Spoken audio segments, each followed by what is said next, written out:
dia, bom dia. Esse é mais um Santos em Pauta, aqui direto da Rádio Planet 013. Estamos aqui em reforma, os nossos estúdios estão ficando maravilhosos. Pessoal, não esqueça de nos acessar aqui pelas páginas da Rádio Planet 013, na web, www.radioplanet013.com.br, Facebook, YouTube e Instagram também, arroba, né? Rádio Planet 013. E a página do programa Santos em Pauta. Facebook, Instagram e YouTube, Santos em Pauta Oficial. Hoje nós estamos aqui recebendo um convidado especial, o Gustavo. Ele é engenheiro, ele vai falar um pouquinho sobre a trajetória dele, né? E nos fazer um apanhado geral sobre a tecnologia que está chegando aí, o 5G. Tá bom, pessoal? Vamos lá? Bom dia, Gustavo. Tudo bem com você? Bom dia. Gustavo, inicialmente, a gente tem aqui o costume de pedir que nossos convidados falem um pouquinho sobre a sua trajetória e tudo. Então, fica à vontade para falar quem você é, de onde você veio, a tua experiência profissional. Tá certo. Antes, queria agradecer o convite. Opa, nós que agradecemos. Está vindo falar um pouquinho de tecnologia, algo que a gente tem, acho que já agora, desde de pedigree. Eu vim de família de engenheiros, eu tenho pai engenheiro, eu tenho irmãos engenheiros, e eu acho que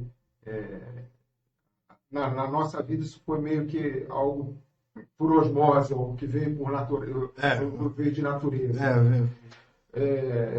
Falar um pouco da minha trajetória. Bom, eu sou nascido no Rio de Janeiro e tenho um sotaque carioca extremamente carregado que eu levo comigo e não perdi ao longo desses anos. Sim. Apesar de estar aqui em Santos, eu me considero muito mais santista do que carioca. Eu estou aqui desde 1985. Puxa vida. Pois é, mas o sotaque não me larga. Não arrefeceu, né? Não tem jeito. Mas meu coração é santista. Eu desde que me mudei para cá, aqui me formei, aqui me apaixonei inclusive pela cidade, pelas pessoas, conheci a minha esposa, aqui me casei, aqui tive minhas filhas, enfim. É uma coisa que a gente sempre comenta. Santos é uma cidade muito acolhedora, né? Demais. Muito acolhedora. Eu falo isso de coração.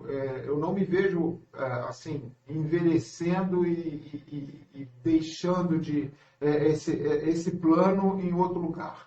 Entendi, Eu acho que Santos ela tem o grande diferencial de você ser perto de uma grande da maior metrópole, da América Latina, exatamente. Que eu fiz isso, você vai e vem para lá, eu acho que mais de 15 anos. Santos e São Paulo, às vezes é mais fácil você morar em Santos, chegar em São Paulo, do que em algum ponto de São Paulo, do que você morar em São Paulo e chegar a algum ponto dentro de São Paulo mesmo. Com certeza. Né? Eu sou viva disso. Eu trabalhava de volta e meia, eu percorria, de repente, um trajeto maior, mas chegava antes que muitos colegas meus que trabalhavam lá na região da Paulista. Exato. Santos tem, eu acho que, essa vantagem, né? Você é uma cidade plana, que às vezes você não precisa de carro, uma bicicleta, você consegue fazer as coisas. Ou a pé, né? Ou a pé. Em muitos locais a gente até acaba indo a pé. E é uma cidade também. O Santista, você já está erradicado aqui há muito tempo, é uma coisa que a gente também sempre comenta aqui, né? O Santista, ele é altamente crítico. Né? A cidade tem uma excelente infraestrutura, eu concordo com isso, mas o Santista está sempre querendo mais. A gente acaba, acho que, virando exigente, justamente mais exigente, né? Pelo fato de a gente já viver tão bem aqui, né? Aí acaba... Mas, de certa forma, não é de todo ruim. Eu acho que não. muito bom, né? Quer dizer, é que os nossos políticos acabam não gostando muito, porque a gente está sempre criticando, querendo mais. É aquela velha história, né? Você, quando chega no topo, às vezes você fica preguiçoso. Então, quando você não tem um topo inalcançável, a pessoa está sempre tentando chegar lá. Sim. Né? Então, pode ser que isso seja... tem o seu lado bom. Tá? Não, sem dúvida. Mas, enfim, cheguei aqui em 85, E engraçado, conheci minha esposa em 85, olha que coisa engraçada. Caramba, no ano que chegou. Eu tinha 13 anos de idade. Caramba. Nós fomos namorados, aí nos separamos e depois nos reencontramos quando já éramos jovens, pós-adolescentes, já devia estar na casa dos 18, 19 anos, nunca mais nos separamos. Então, Interessante. essas histórias, elas acabam que mostram como o destino acaba prendendo a gente por planos que a gente às vezes não traça. Isso é normal. Apesar da minha profissão, eu estudei na Universidade de Santa Cecília, fiz o curso de Engenharia Eletrônica na Universidade de Santa Cecília, fui da turma de 1996, a quinta turma de Engenharia Eletrônica. Eu abracei uma profissão que, naquela época, principalmente, não tinha mercado em Santos. Quer dizer, se eu fosse para eu poder ganhar dinheiro com a minha profissão, eu tinha que sair de Santos. Sim. Né? E quando eu estava no terceiro ano de engenharia, eu fiz uma prova para entrar na IBM, que é uma grande empresa multinacional de tecnologia, para ser trainee, e eu fui aprovado nessa prova. Cheguei para ser entrevistado pelo diretor, que bateu o martelo, ele estava lá com o resultado da prova, e falou: pô, você é Santos. A gente quer fazer um trainee aqui para ajudar a complementar a educação do candidato. Né? Então, como é que você vai fazer? Você estando em Santos, você vai vir aqui trabalhar? Eu virei para ele e falei: olha, chefe, o bonde passou e eu entrei. Então, nos anos 80 ainda tinha uma certa restrição quanto a isso. Hoje em dia... hoje em dia não tem. Isso, vamos ser justos, isso foi exatamente começo dos anos 90. Mas também ainda estava nessa situação. Isso foi em 1993. E aí, eu falei para ele: olha, eu vou fazer isso. Se você virar para mim, eu quero tanto estar dentro da IBM, se você virar para mim e falar que eu tenho que mudar de faculdade, tem que vir para São Paulo, eu mudo. Aí ele falou: olha, se você fizer isso, a vaga é tua. O que eu fiz? Eu fui até uma faculdade, a Faculdade de Engenharia de São Paulo, fiz os trâmites para fazer a transferência, fiz a transferência para ficar 6 meses, porque eu não queria deixar de ficar em Santos. Entendi. Eu estudei 6 meses em São Paulo e retransferi para Santos e voltei para cá, sem meu chefe saber. Entendi. Quer dizer, me formei, depois fui efetivado na IBM, e na IBM fiquei aí por uns 6 anos ainda. Entendi. Então... mas aí começou na minha vida esse negócio de vai e vem. Uma curiosidade, e você acabou, você entrou na IBM, né? Nós estamos falando de tecnologia, né? Sim. Já vamos para... Né? Entrou na IBM e depois seguiu dentro da carreira da engenharia, sempre ligado à tecnologia. Sim, é isso? Sim. Entendi. Agora pode continuar. Lá na IBM eu entrei num departamento, dei também muita sorte, que era chamado de Ensino, Pesquisa e Saúde, e dentro dessa área, como era uma área de pesquisa, eles tinham uma área que era o suporte de último nível. Então, qualquer encrenca ou homologação de novo produto, existia uma equipe de cientistas que eles recebiam essa tecnologia recente e eles eram suporte de último nível. Então, o sujeito da IBM, o cliente da IBM, que entra em contato com o suporte técnico da IBM, o suporte técnico não resolve, vai para um segundo, para um terceiro nível, o último nível naquelas cabeças. Entendi. E eu fui ser estagiário daquela turma. Então, para mim, foi uma sorte lascada, porque eu seria uma esponja, né? Era uma galera que tinha uma cabeça absurda. Então, imagina, eu lá com meus 20 aninhos de idade, né? Eu, uma esponja, aprendendo tudo isso. E em 1990, e ali comecei nesse meu vai e vem. Eu ia de fretado, pegava o fretado, eu morava perto na Rua da Paz, né? Sim. Pegava meu fretado, eu tinha que andar para pegar o fretado que ele passava na Pedro de Toledo, eu pegava o fretado na Pedro de Toledo, pegava a serra, era mó barato. Né? Você sentava, bunda na cadeira, a máquina desligava na hora. Acaba virando automático isso, né? E engraçado que o corpo tem um troço muito louco. O seu organismo, ele parece que sabe qual é o lugar que você vai parar. Tá chegando no lugar, pum, O corpo te desperta exatamente na hora que você vai descer do enfrentar. Aí comecei a fazer fitness, levei essa vida por muitos anos, sobe e desce de enfrentar. E em 95, a IBM começou a criar um novo departamento, que era um troço que as pessoas pensavam, um departamento chamado Departamento de Internet. Era um troço que não existia. Estava engatinhando, né? Principalmente aqui no Brasil. Né? Aqui no Brasil nós ainda vivíamos uma telecomunicação totalmente das mãos do governo, né? Ou era as empresas regionais, tipo Telesp, Telerge, Telebahia, e tínhamos a Embratel reconectando, fazendo um miolo nacional e internacional. Né? Exatamente. E a internet era algo que estava na mão dessa turma e que não era para um uso caseiro, né? Não. Coisa que já era em outros, principalmente nos Estados Unidos, né? E na Europa. E como esse modelo estava para vir quebrar esse paradigma, para virar um serviço também público, a IBM ela decidiu, olha, vamos criar então uma divisão, como temos nos Estados Unidos, para esse novo serviço, essa modalidade nova, para a gente poder explorar. Mercado, né? Exatamente. Vamos pegar então, e por um acaso, essa turma que era os suportes de último nível, tínhamos já acesso de internet e uma outra rede, que era uma rede paralela, chamada Bitcoin, ou Bitcoin Bitnet. Bitcoin é outra coisa, eu vou até comentar. A Bitnet, então tínhamos a internet, a Bitnet, que nós já fazíamos uso, né, por estarmos com aquela turma diferenciada. Aí, em função disso, que me veio o convite para ser efetivado como analista de sistema júnior dessa área recém-criada. E analista de sistema na época ainda era também aqui no Brasil algo bem... Né? Não, a gente tínhamos muito poucos cursos. Você vê, a engenharia do Santa Cecília, na época, nós não tínhamos um curso estava nascendo a ciência da computação, que era um bacharelado, não tínhamos engenharia de computação, não tínhamos engenharia de telecomunicações, telemática, isso aqui não existia.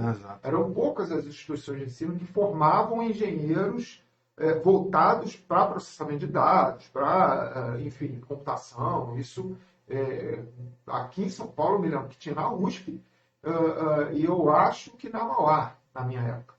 Mas não vai nenhum. Bom, quando me formei, foi muito interessante, porque eu fui mandado para os Estados Unidos, ficar em Boca Raton, uma cidade fantástica lá na Flórida, para ver a operação, como é que era, uma das maiores plantas da IBM lá. Não sabia. Mundo. É uma coisa, você andar dentro lá da área, você precisa de carrinho de golfe. É um troço imenso. É uma fábrica. Né? E a gente replicou essa operação aqui no Brasil. Entendi. E aí foi muito engraçado. Tem algumas curiosidades, né? A primeira foi quando o produto foi lançado no Brasil. A primeira vez que a internet foi mostrada no Brasil foi numa feira que existia no AMB, chamada Fenasoft. Foi muito famosa até sua extinção aí, na virada dos anos 2000. Né? Era um evento que realmente chacoalhava a tecnologia no Brasil.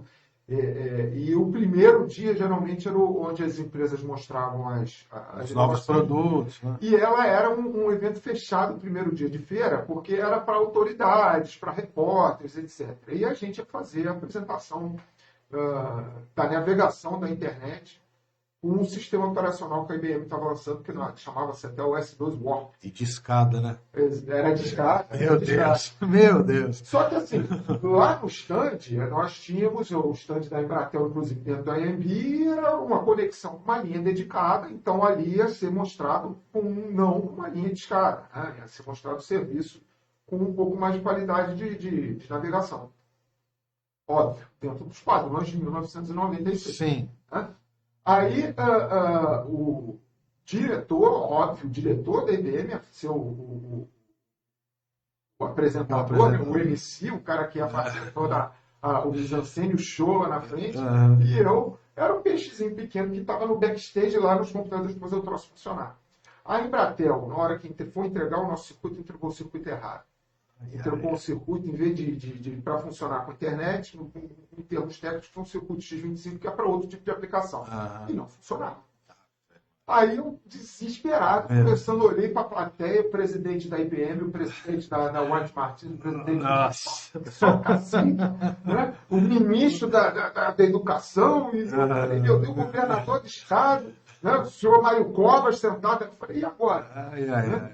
E o cara olhando para mim com aquela cara, se você não fizer esse troço funcionar, eu quero a sua bandeira de prata.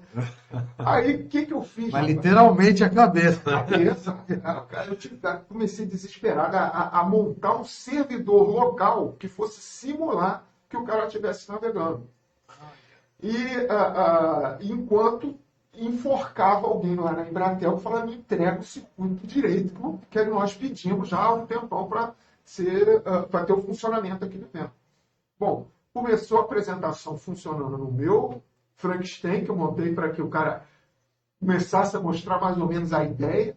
Foi quando, de repente, o cara da Embratel colocou o circuito funcionando, eu lá de trás assim, pode, agora entrou no ar, né? Quer dizer, foi coisas de evento, você que deve conhecer muito bem, que já trabalhou tanto com eventos, né? Não, exatamente. Inclusive é uma coisa engraçada. Eu lembro, nos anos 90 e tudo, quando saíram os desktops, né? Que hoje basicamente, muito pouco se usa desktop, né? Hoje parece tudo laptop ou celular, né? Dependendo, né? Meu primeiro computador lá, que foi um XT, aí depois vieram os 286, 386, 486, era um sufoco entrar na internet. Era um sufoco. E ficava aquele sinalzinho lá, fazia um barulhinho. Exatamente. Tinha todo um barulhinho lá. Tinha gente que tinha que colocar arrumava 2 linhas de telefone para deixar uma só para o computador. Né? Era terrível. A gente clicava agora, ia tomar café, ia no banheiro, pagar uma conta. Mas a gente tem que pensar assim, quando a gente come filé mignon, a gente não quer mais comer carne de pescoço. Sem dúvida, exatamente. Então, hoje em dia, a gente tem uma sensação muito diferente do que é esse serviço. Para a época, aquilo ali era coqueluche. Né? Não. E para quem não viveu essa época, né, com essa juventude de hoje, o cara reclama, né? Pô, não vem, demora segundos, a pessoa já está reclamando. E nos anos 90, demorava minutos só para você conectar. Exatamente, esperar a página descer. Até carregar, meu Deus do céu, o negócio era complicado. Era complicado. Era outros tempos. Bem complicado, bem difícil. Mas faz parte, né? A gente evoluiu do telégrafo pro telefone, né? Eu me lembro. Depois, durante muitos anos, ficou o telex, né? Não, que chama telex. Né? E o fax. Depois o fax. O fax era nosso, era um luxo. Era um luxo. Eu lembro para comprar o primeiro fax, inclusive eu tenho até guardado até hoje, primeiro. Sabe? Pode falar a marca, não tem problema nenhum, era um Panasonic bonito, aquilo era um luxo. Você tem fax? Era chique pedir o sinal, né? Exatamente. Pode me dar o sinal de fax? Era exatamente isso. Aí depois a tecnologia, hoje não se tem, acho que não se tem ideia de onde a gente vai poder chegar com isso. Né? É onde a gente chega no 5G. Exatamente. Que é justamente uma área que você conhece, né? E que a gente queria saber sobre o 5G. O que é esse 5G? O que vai trazer para a gente de benefício, tanto na parte da internet que você usa em casa, na empresa, no celular, na automatização, né? Das cidades inteligentes, que a gente já tem alguma coisa aí até pelo mundo, já está se engatinhando nisso também, né? Quer dizer, engatinhando por aqui, né? Alguns locais aí já sabem que a coisa está bem mais... Então eu queria que você explicasse para a gente, de uma forma bem didática, né? O que é esse 5G e o que vai trazer de benefícios para a gente. É isso aí, vamos lá. Vamos lá. Bom, fazendo um contexto rápido, assim, na linha do tempo. A telefonia móvel nasceu em 1990, em 91 começou a operação, em uma modalidade totalmente analógica, passou até a metade dos anos 90 indo para a digitalização do sinal. Não sei se você lembra, os primeiros celulares pareciam um tijolo. Né? Sim. Eu tive... A primeira vez que eu fui para os Estados Unidos foi nos anos 90, né? E eu lembro muito bem, fui algumas vezes lá para Nova York e tal, e eu lembro muito bem que as pessoas usavam, era um bagulho desse tamanho. Parecia uma árvore. Não, a primeira vez que eu vi, eu até fiquei assustado. Eu falei, nossa, o que é isso? Aí eu vi um cara falando ali no hotel mesmo, né? No hotel. Até conversei com ele, eu lembro até o nome dele hoje, Romeu. Romeo. Para mim aquilo era uma total novidade, né? Eu nunca tinha visto um negócio daquele. Mas o que era aquilo? O sinal transmitido para aquela modalidade de serviço era um sinal totalmente analógico.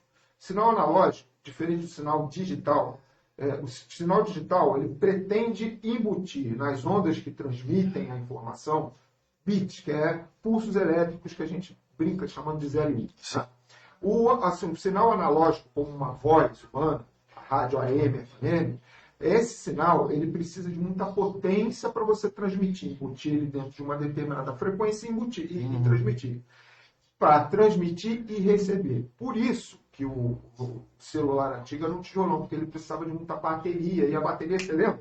Terminava rapidinho. Tinha gente que andava com uma pasta cheia de bateria. Por quê? O aparelho precisava de muita potência para transmitir e receber. Então precisava de bateria. Então é força física para mandar e receber aquele sinal. Quando a gente digitalizou o sinal, começou a aparecer... Lembra do Nokiazinho? Lembro.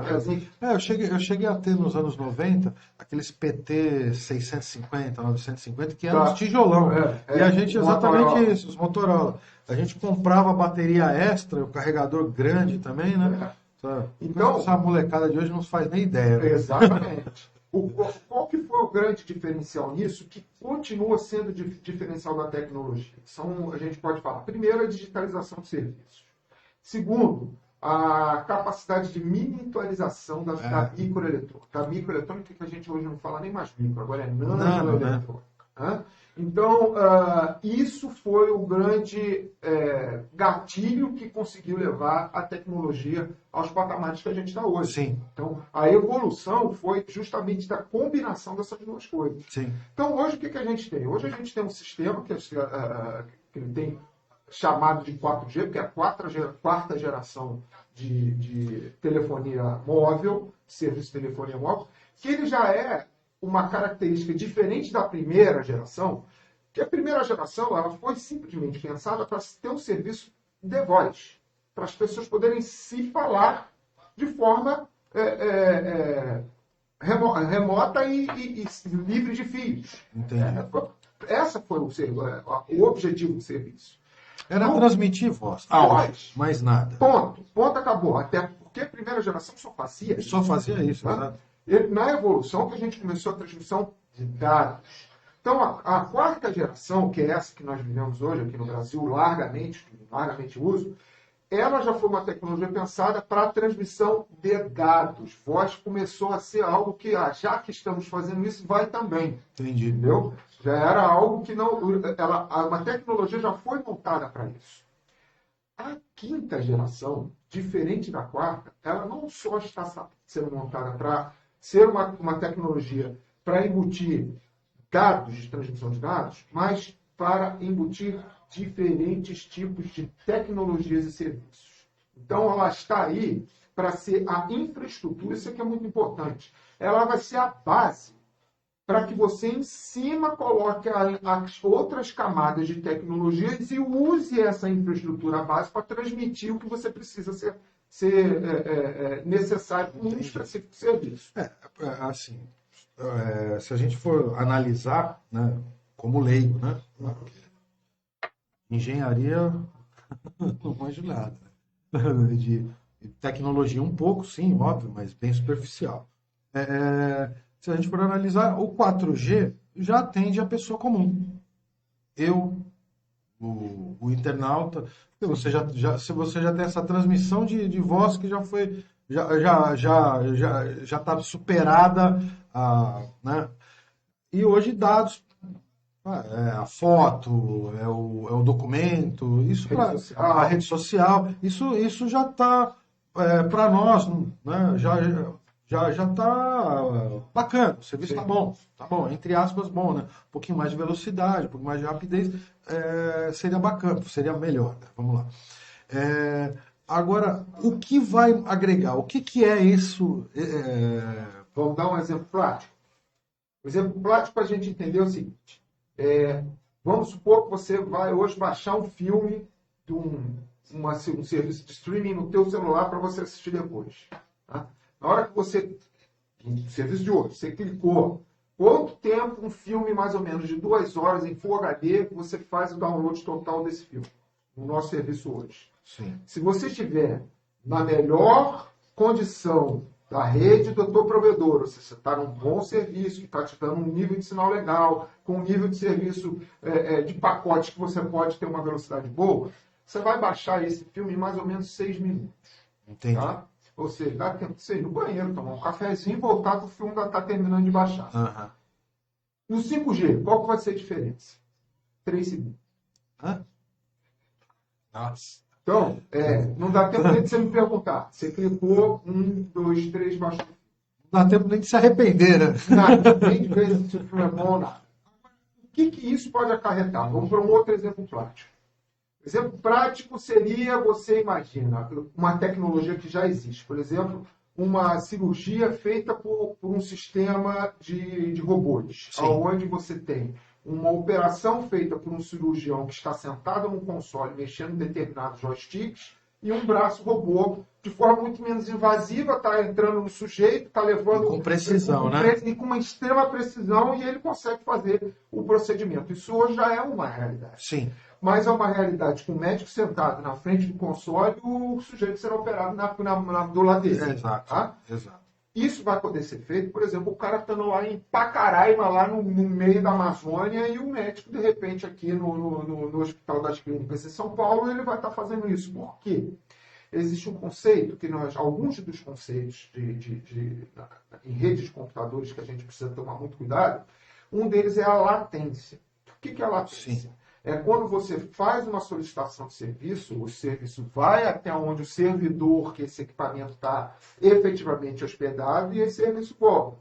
Exemplo, o filme que a gente colocou. Chamei lá o filme a gente pode falar o nome do serviço, da Netflix. Sim. Né? Não tem problema. Para não ficar só nela, da Amazon. Da Né? Amazon. Como é que Qualquer uma você delas. vai até um servidor que está em algum lugar do mundo, às vezes não necessariamente está aqui no Brasil, e esse serviço ele vai lá e ele volta para começar a passar para o aparelho. Sim.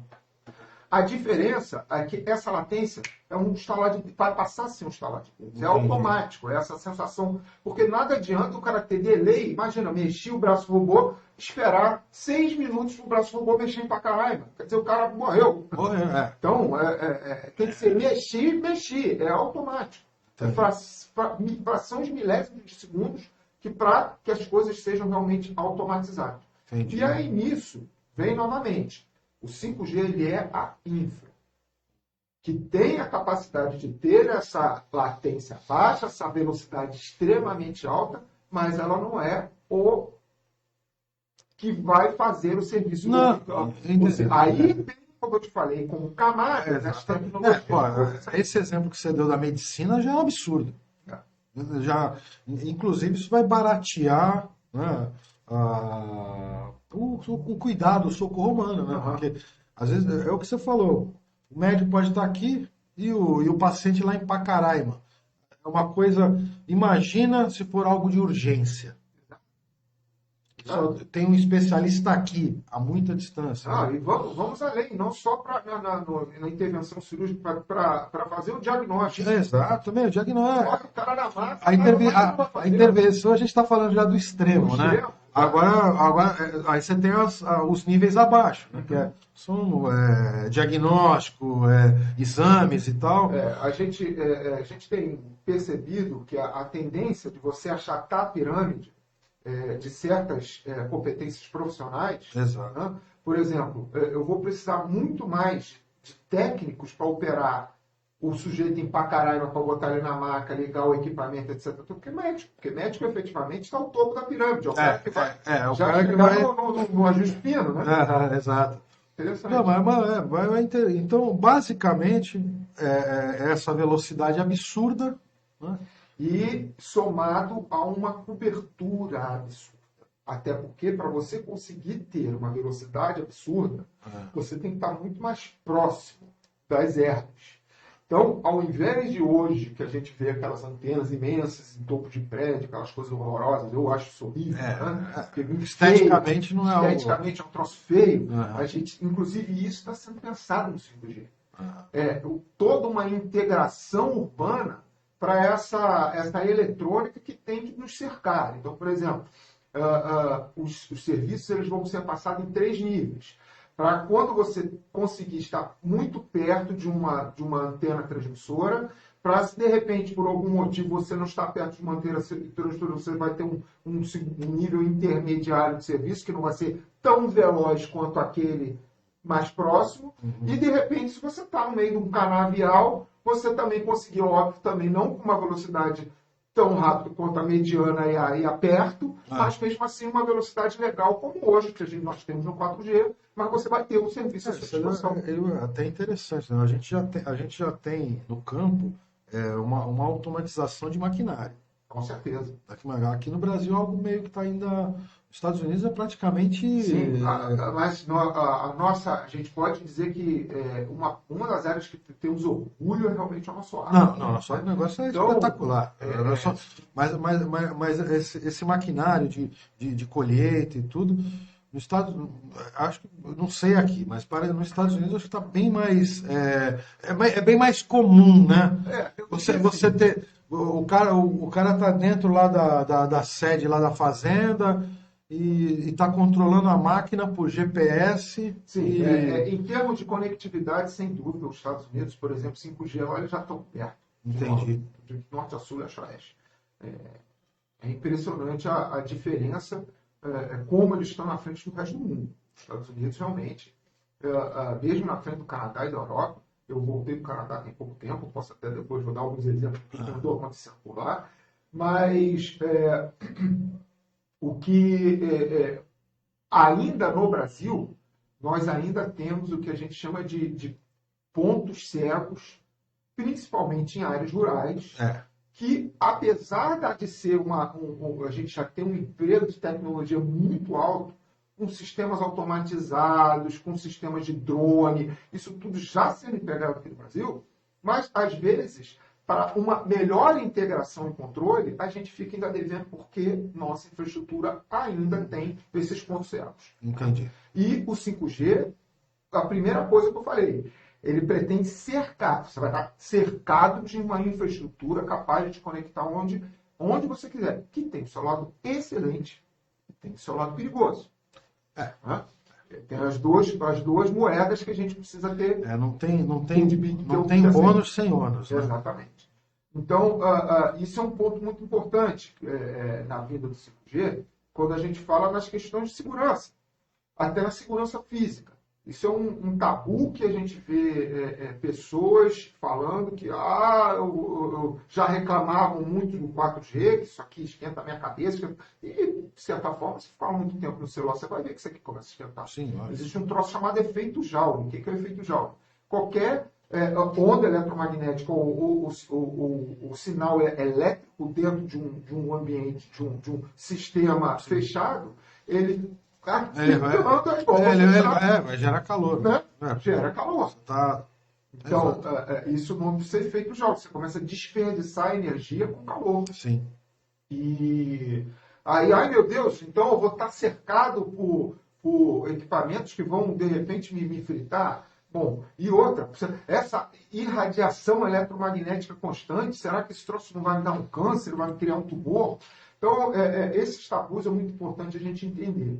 Primeiro, a frequência que o 5G vai trabalhar, para ele conseguir atingir as velocidades que ele pretende atingir, ele realmente tem que ir para uma frequência mais alta do que a frequência que um forno de micro-ondas. Tá? A frequência de um forno de micro-ondas, para o pessoal entender o que é frequência. Perguntar, Quantas vezes você escova o dente por dia? 3 a 4 vezes. Então, você tem 3 a 4 escovações por dia. Essa é a frequência de que você escova seu dente. Né? Um sinal irradiado por uma rádio como essa aqui, né? Uma rádio AM, FM, etc., ele é uma onda eletromagnética que ele é onda, porque ele tem esse formato ondular. Né? E a frequência é um subir e descer da onda, isso é uma frequência. Tá? Então, só para criar um conceito. Então, imagine uma bolinha quicando, e em cada kick ela faz 1 segundo. Então, 1, 2, 3, isso aqui eu estou numa frequência de 1 Hz. O apelido da frequência é Hz. Né? Se eu, para o mesmo segundo, aumentar para 2 quicadas, 1, 2, 3, eu estou em 2 Hz.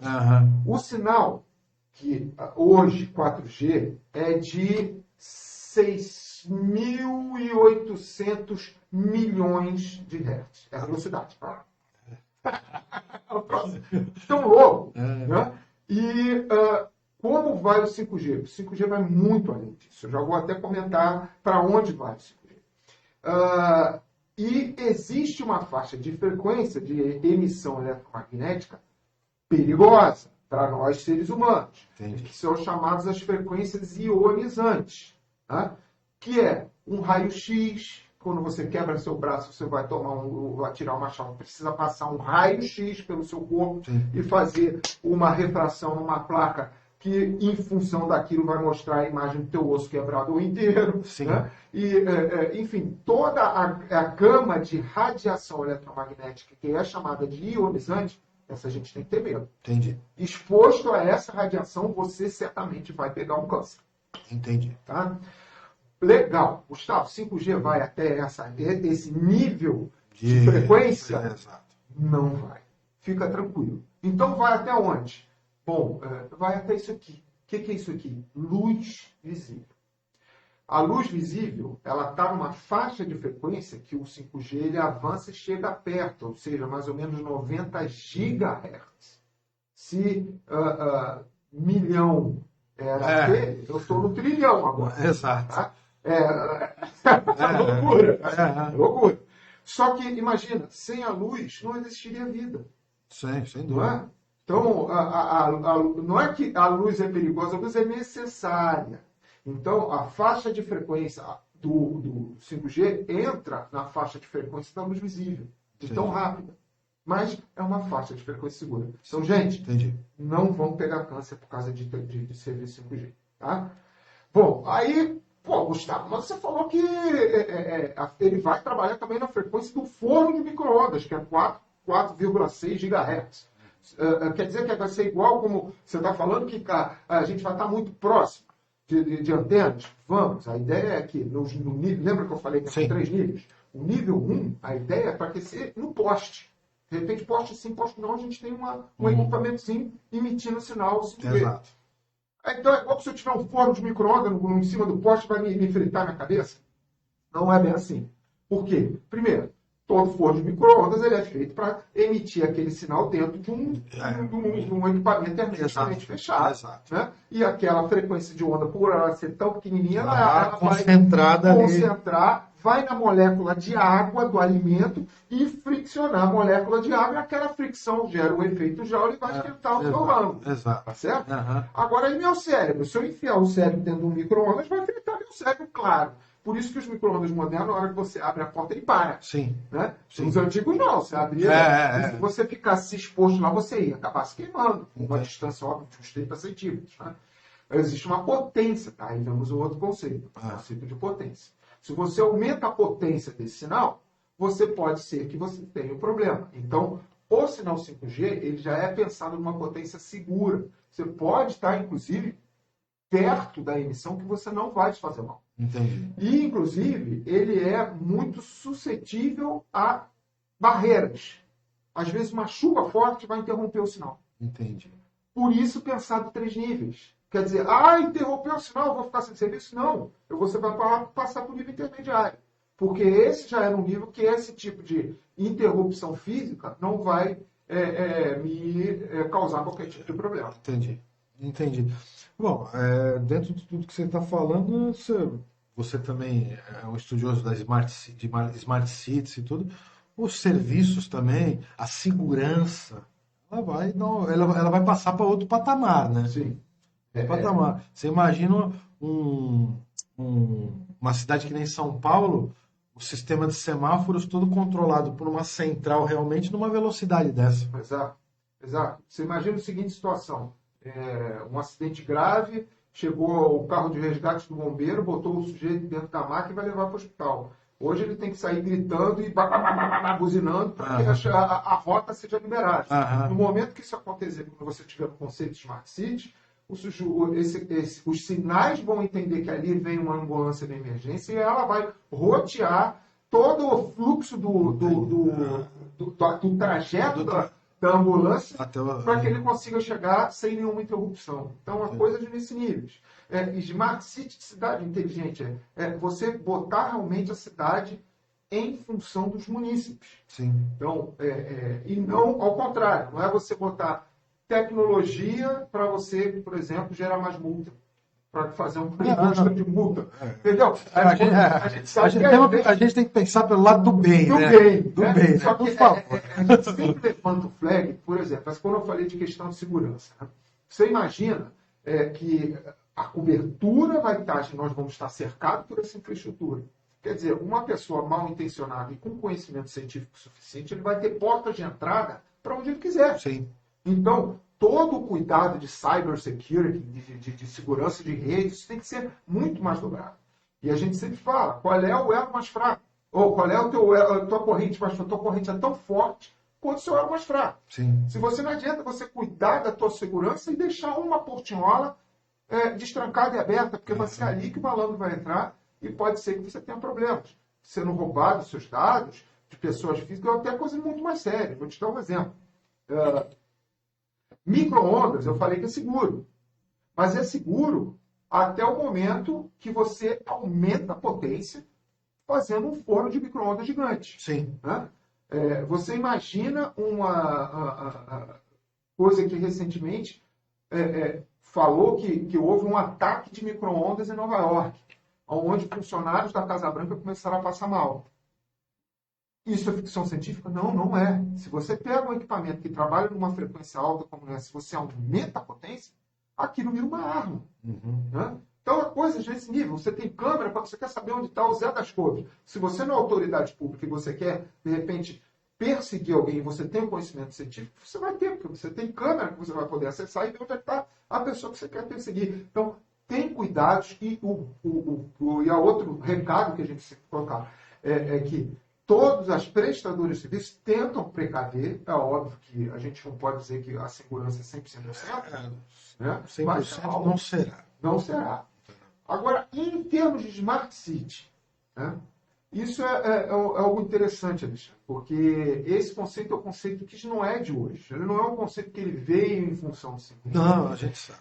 Ele é um conceito que ele já vem de algum tempo, desde quando, como eu falei, tecnologia, miniaturização da eletrônica, levou-se a capacidade de processamento de dados maior, que levou a sistemas sendo desenvolvidos com mais capacidade de processamento. Sim. E, em função disso, a gente começa a criar o tal dos conceitos de inteligência artificial, porque não adianta a gente dar uma inteligência artificial para um sistema que tem, em vez de memória, uma mera lembrança. Sim. Não é? Então, como hoje os sistemas computacionais são robustos o suficiente para ter processamentos extremamente complexos, né, você começa a dar inteligência ao equipamento e decidir se é bom ou se é ruim alguma coisa. Né? Isso não é Star Wars, não é Star Trek, ficção científica, Doctor Who. Isso é fato. Sim. Isso é algo que vem acontecendo e não é de hoje. Bom, alguns exemplos do bem e do mal que eu vou dar para você. Exemplos do bem. Né? Existe um sistema que ele consegue identificar a qualidade do ar e o próprio sistema, não interage. Isso eu vi e trabalhei nisso lá no Canadá. Ele interage no fluxo do tráfego, roteando e espalhando o tráfego da cidade de forma automatizada, sem precisar algum operador numa sala de controle falar fecha esse sinal, roteia para cá, roteia para lá, porque a qualidade do ar de um determinado lugar não está legal.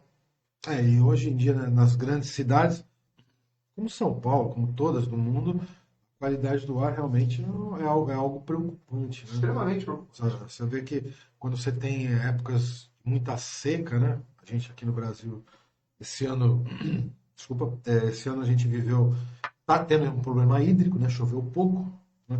Então a tendência dos, né? A gente Isso, sabe que isso é verdade. Isso me remete a outro ponto, que eu vou comentar depois que eu falar de segurança, que é a questão da energia.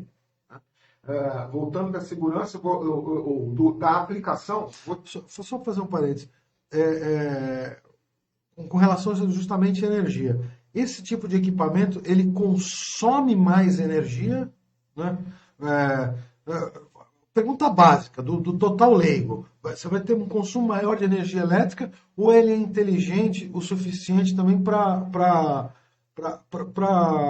economizar? Vamos falar um português simples. a ideia é ser algo realmente inteligente e tal tudo. Então, até a iluminação é inteligente. Se eu tenho um lugar onde eu não tenho passantes, eu não tenho pessoas, para que eu vou ficar gastando luz Sim. de alta intensidade para clarear naquele local?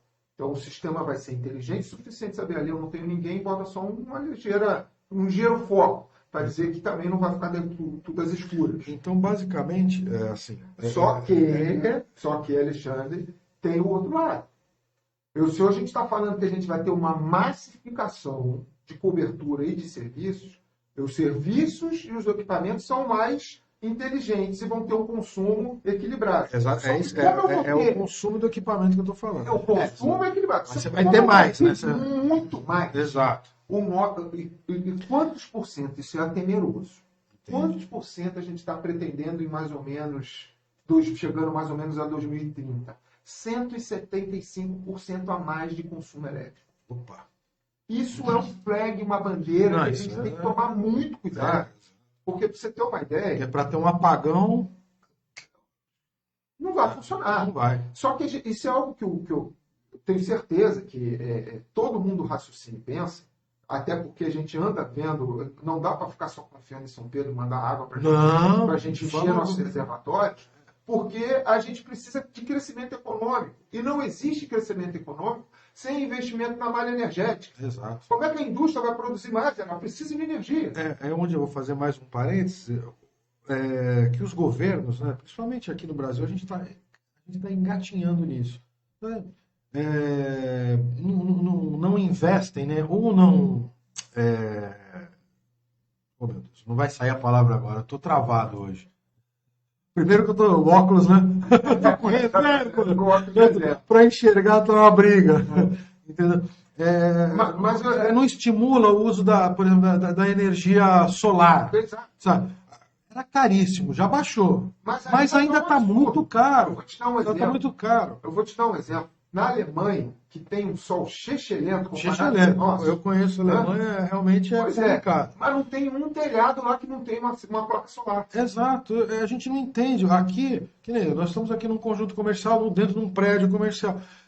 Pelo menos uma parte do consumo desse prédio, ou pelo menos das áreas comuns e tudo, deveriam estar num sistema de energia solar, mas hoje ainda é muito caro. Alexandre, olha só, na Alemanha, na virada do ano 2000, ela fez um levantamento para o que ela precisava de estimular para mudar essa matriz energética e estimular o consumo de energia solar. Mudar, não digo, mas auxiliar, né? Auxiliar na matriz que eu... Por que hoje não tem uma casa que não tem um raio de uma plaquinha solar com aquele solzinho cheio de Exato. Porque ele virou e falou, senhor proprietário, faz o seguinte, compra que nós vamos financiar há não sei quantos mil anos. O que o cara fez? O cidadão ia lá, comprava a plaquinha solar, instalava. O que ele gastou de investimento para botar aquele sistema na casa dele era mais barato que a conta de luz. Aí começou a se perceber que esse cara, ele não só parou de gastar, como ele começou a gerar energia, ele tinha crédito energético para jogar na rede. Para jogar na rede, exatamente. Então, um país que nem o nosso, com sol... Exatamente, o investimento que foi feito no começo da década, no final dos anos 90, hoje é parte integrada da matriz energética deles. Então, aqui, infelizmente, desde o senhor Fernando Henrique Cardoso, que não se tem um investimento significativo na matriz energética. A energia eólica vem assim, engatinhando. Mas você... Na Inglaterra você tem muita. No Reino Unido, não sei exatamente Inglaterra, mas no Reino Unido você tem bastante. Você andando pelo interior, você vê muitas torres de energia eólica, sabe? Mas aqui ainda é muito. Pois é, existem. Também, né? O conceito de Smart City é muito interessante, porque ele não é só o conceito da tecnologia digital. Smart City ele é um conceito de o que eu faço para a minha cidade ser inteligente. Né? E o conceito ele vai desde infraestrutura muito mais físico, tato, palpável, do que efetivamente tecnologia digital. Eu vou te dar um exemplo. Teve um projeto que a gente se envolveu no Canadá, na cidade de Toronto, na verdade, que chamava-se Sidewalk Toronto.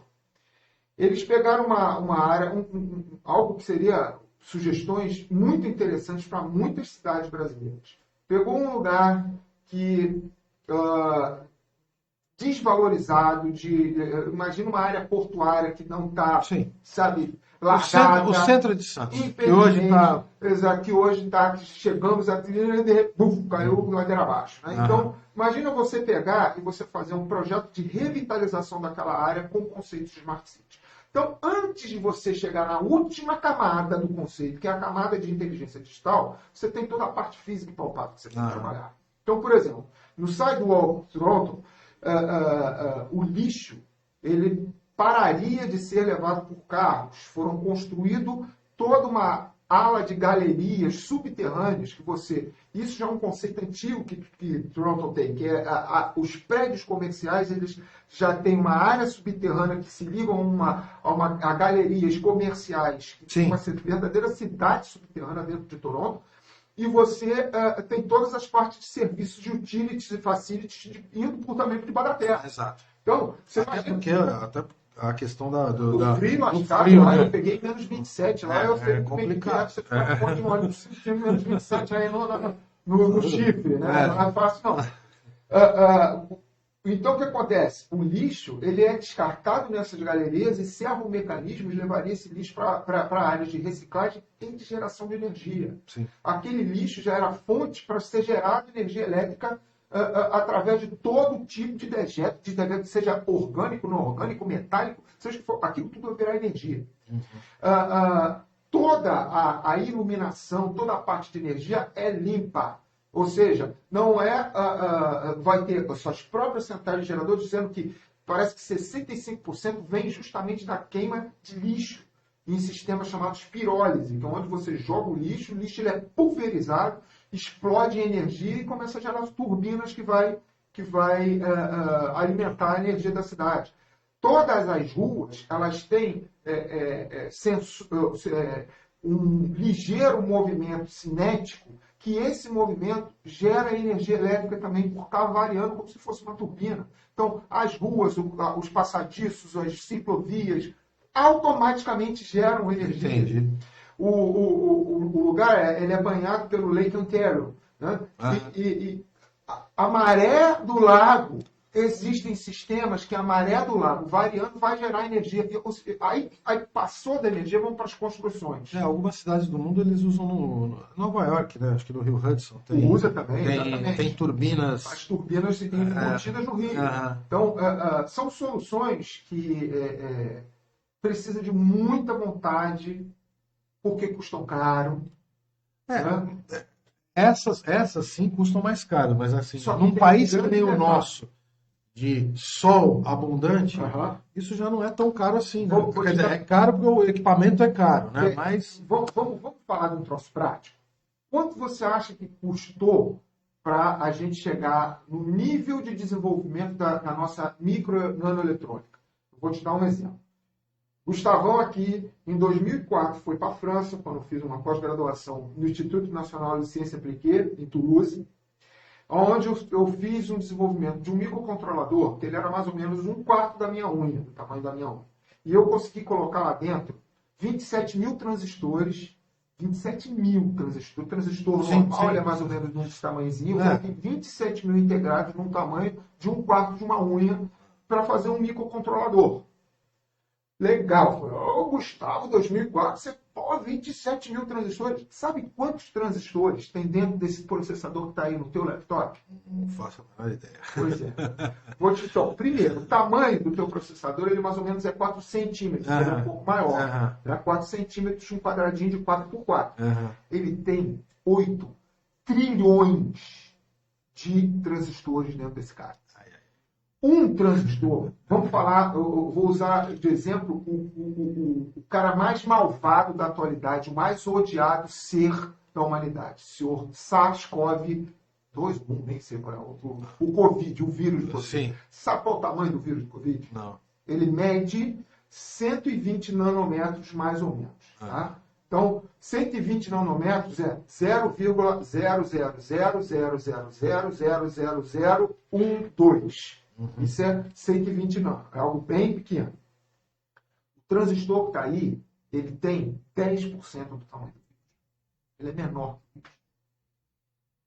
Então, quanto custou o desenvolvimento disso? Agora, quanto custa hoje um processador? É esse o ponto. Quanto foi que Elon Musk teve que colocar na SpaceX para desenvolver um foguete que conseguisse decolar, pousar vertical, né, e vai levar em 2024 a humanidade de volta à Lua? Da Lua. Custou caro, mas agora um foguete da SpaceX é 10% do preço do foguete da NASA. Então, tudo a gente tem que pensar, tem que levar nesse tipo de raciocínio. Uma Smart City custa caro, mas uma vez implementado, o que ela vai trazer de economia, o que ela vai trazer de benefício, vai pagar isso muito rápido, em anos. Sim. Em anos. Sem dúvida. Então, esse tipo de coisa, a minha impressão é que nós deveríamos ter um planejamento diferenciado, um horário diferenciado, para trazer parcerias público-privadas, né? Empresas que está sim cheia. Por exemplo, Smart City Toronto teve um tremendo dinheiro injetado pela Google.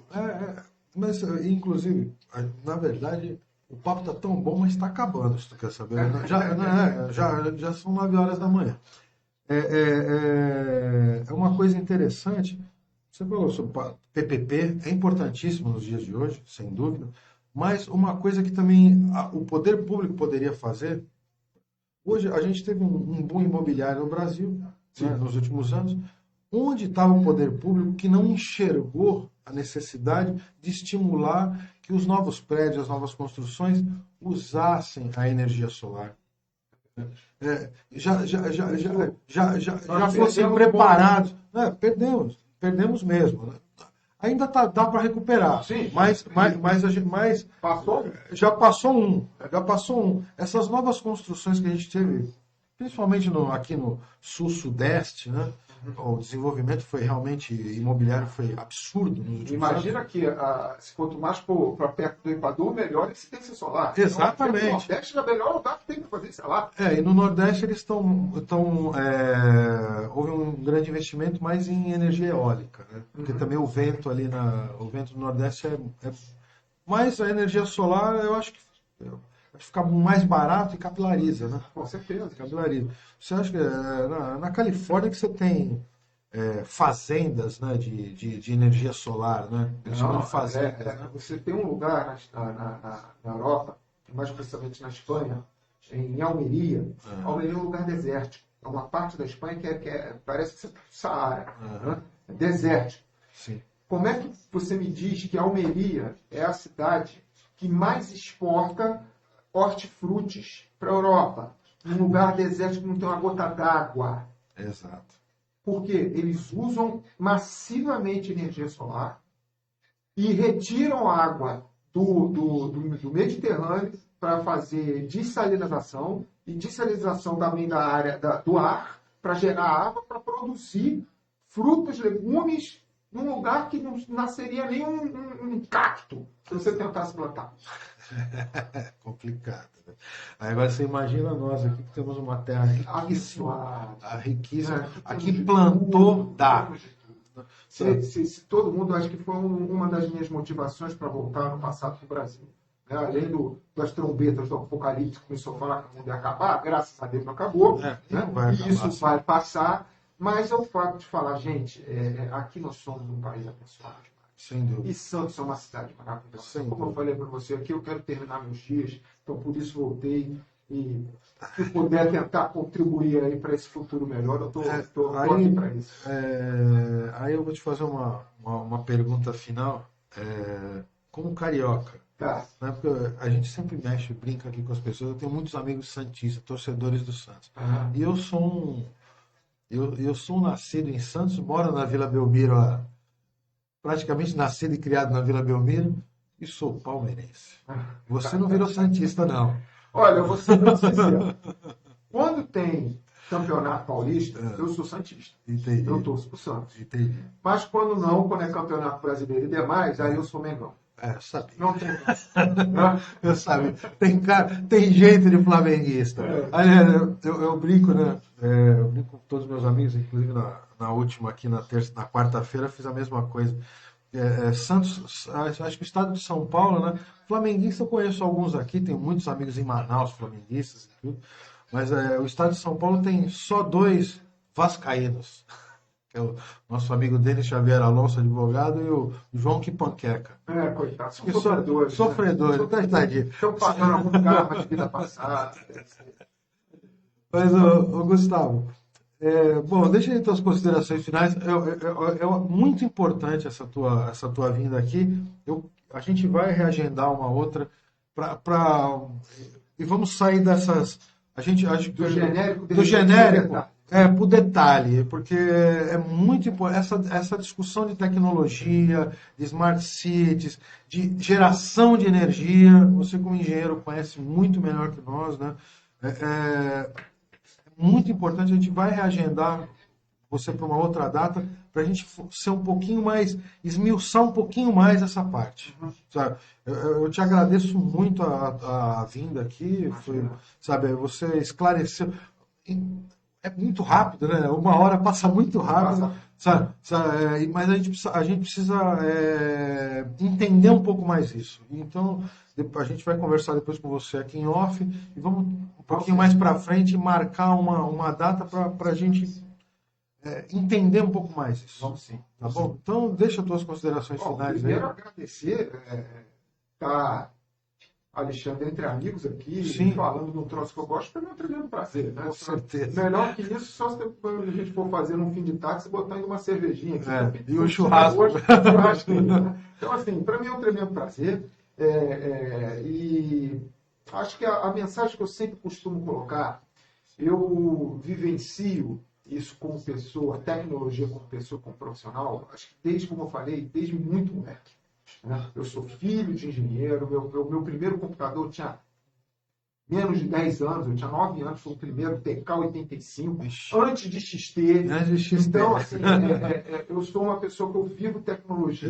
Eu comecei depois, então, sou atrasado. Eu me lembro vendo meu pai, que é um coronel do Exército, mas do Instituto Militar de Engenharia, vendo um sistema de um robô nos anos 70 andando dentro do lado do Instituto Militar de Engenharia. Aquilo me fascinou e me levou para essa vida. Né? Uhum. E eu costumo dizer o seguinte, sempre que eu vi a tecnologia impactar a vida das pessoas em algo, chegada da internet, privatização de telecomunicações, a vida mudou para o melhor. Sem dúvida. Né? Eu acredito que nós estamos vivendo um momento realmente de um novo impacto, tão forte quanto esse que eu assisti, eu vou dizer que muito mais até. Um impacto tremendo, tão forte que a pessoa vai sentir no peito. Sim. A vida da gente vai passar a ser diferente e vai passar a ser para melhor. Sem dúvida. Sabe? Eu acho que essa é a mensagem que eu quero deixar uma mensagem de esperança para todo mundo, que estamos realmente navegando ainda em tempos de mais nebulosos, né? Mas isso tudo vai passar. Vai. Nós vamos voltar a ter vida normal e uma vida normal mais tecnológica e mais feliz. Eu acho que é isso que é a mensagem que eu queria deixar. Fé em dias melhores, porque eles vão chegar e não vão demorar. Uma última perguntinha, só responde rapidamente para a gente encerrar. Afinal das contas, que tecnologia 5G veio para o Brasil? Porque teve uma polêmica grande chinesa, não sei o que lá. Só tentar resumir. O que está para acontecer? Primeiro vai acontecer um leilão que o governo federal, o Ministério das Telecomunicações, com o controle da Anatel, vai fazer esse leilão. Quando? Esse leilão já era para acontecer agora em julho. Não vai porque parou no TCU e o TCU está vendo a minuta do leilão. Então está tendo alguns ajustes legais provavelmente que estão sendo feitos. E existe uma comissão dentro do parlamento que está analisando justamente isso. Então ainda não há opção ainda. Não há opção. Não há decisão. Pública. Aí, uma vez sair, vamos ter algumas faixas de frequência, que vai sair igualzinho no leilão. Quem dá mais, quem dá mais. Sim. Quem vai comprar? As operadoras. Sim. TIM, Claro, Vivo, ou seja, qualquer outra que venha, de repente, Oi, e queira operar aquilo ali, como, por exemplo, a Ecovisa operar em Imigrantes. Mas vai ficar entre essas operadoras que existem hoje. Não, se você quiser, tiver dinheiro para comprar a frequência, montar Alexandre Telecom, beleza, você pode comprar. Não tenho tanto dinheiro assim. Aliás, não tenho dinheiro nenhum, é duro. Aí pergunta, qual é a tecnologia que vai ser operada? Quem vai definir isso é o governo. Entendi. O governo com quem? Com a outorga da Anatel. A Anatel vai dizer, podem operar no Brasil fulano, ciclano, beltrano. Aliás, ela não vai falar fulano, ciclano, beltrano. Ela vai falar, podem operar no Brasil quem se enquadrar nessas regras. Nisso. Aí quem pode vir? O finlandês, o americano, o chinês, o sueco, que são, digamos assim, os grandes que estão tentando vir para cá. Se entrar no isso que o governo falar que eles têm que ter, a operadora, TIM, Vivo, Oi, etc., que vai escolher qual vai ser a tecnologia que ela vai usar. Bom, que venha para nos beneficiar. Que venha para nos beneficiar. Se a gente conta, uma coisa que eu posso dizer é que o nosso quadro técnico da Anatel é espetacular. Tanto o nosso presidente, o Leonardo, quanto o Humberto Pontes, que é o diretor técnico, são pessoas de extrema capacidade. Então, eu acredito muito que a gente vai ser bem atendido com os melhores. Seremos, com certeza. É isso aí, Gustavo. Muito obrigado. Pessoal, esse foi o Gustavo. Nós vamos trazê-lo de volta. Nós temos que destrinchar esse assunto um pouco mais, porque interessa a todos. Interessa a todos. As ideias, os esclarecimentos que eles deu aqui para a gente foram importantíssimos. Sem dúvida, foram importantíssimos. Então, eu queria agradecer ao Gustavo, agradecer a todos que nos prestigiaram aqui com a audiência, os que verão mais tarde também. Na segunda-feira, estamos de volta também com outro tema, fora política, porque política cansa um pouquinho, a gente precisa, mas cansa um pouquinho. Vamos falar sobre música na segunda-feira, vamos trazer o Paulinho Costa aqui, um músico da cidade, espetacular, professor. Vamos falar sobre educação musical na segunda-feira, tá bom? Então, bom final de semana para todos, até segunda, que Deus nos ilumine e guarde. Né? E o 5G vem aí, pessoal. Tchau, tchau, até segunda.